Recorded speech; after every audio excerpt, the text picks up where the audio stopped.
Hi, I'm Natalie Ledwell, and today's part one of a two-part video on the 8 most common questions I get asked about the law of attraction. Now, the law of attraction works, but mastering it, sometimes even just recognizing the signs that it's working, can be very confusing and frustrating. Now, a lot of this boils down to our programming and all of the small misunderstandings that we have about the law of attraction that come together to block our success with it. So the solution is pretty simple. Learn the truth about how the law of attraction really works and align your manifesting efforts with the truth. So here are 8 frequently asked questions and answers to help you finally get started and to get the law of attraction to do what it is that you want in your life and to create the life of your dreams. So question number 1 is it possible to use the law of attraction to make another person love you? Oh, I don't even know where to start with this question because there are so many things that, there's so many layers that are actually in that question itself. First of all, when it comes to love, you want to show up as this amazing, whole, incredible person, and then the person that meets you where you're at, that is a vibrational match to that version of you, is going to want to be with you. So using the law of attraction to make somebody else do anything, whether it's love you or clean up their room or whatever that is not really going to work. Okay, so be clear about what it is that you want, show up as the best version of yourself, and wait for somebody to come along who appreciates and loves you and wants to be with you. If you're having to manipulate somebody else to spend time with you, then you know that you're not with the right person, and you need to find someone who actually loves you for exactly who you are. Okay, so question number 2. Even though I meditate and visualize consistently, I'm struggling at pulling myself out of negativity and raising my vibration. Is there anything I can do? The question is, yes, you can. So when I talk about the manifestation process, for me there are 6 steps. And step number 1 is getting into my happy place.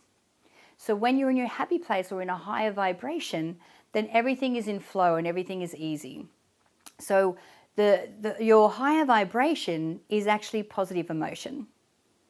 So think about happiness, joy, pride, contentment, accomplishment, all of these, peace, all these higher vibrational emotions. Now, we don't need to be there consistently, but we do want to be there predominantly. So I recommend that you have a list that you keep of all the things that you can do that you know are going to raise your vibration. They could be things like, doing a little meditation, walking out in nature.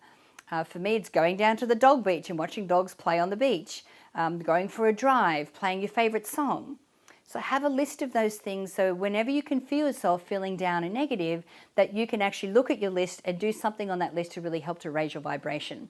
The other way that you can do that, obviously, is through gratitude. It is the fastest way for us to be able to get into a higher vibration. So make gratitude a practice. Put 5 entries into your gratitude journal every single day. Be grateful for future events that are coming. Be grateful in the moment. Send yourself a reminder or an alarm every day to stop and be grateful in that moment, and really get into the practice of doing that. So when you do that, then you'll find that from that happier place and from that higher vibration, it's easier for you to do your visualizations. You have more motivation to do what you need to do to reach your goal. And you find that things come to you a whole lot easier because you're in flow and you are exactly the same vibration as abundance. So question number 3 is, what is the difference between intentions and goals? Now, this is a great question because to me, an intention is what we do to get the ball rolling. An intention is a 2-sentence statement that tells you and the universe and God that you mean business this time, that this time things are going to happen. And it's really designed to help you really build your belief and start to get things happening. So your intention statement, the first sentence, really just describes what it is that you want. So it starts with the words, no matter what. So no matter what, I have an outrageously successful business.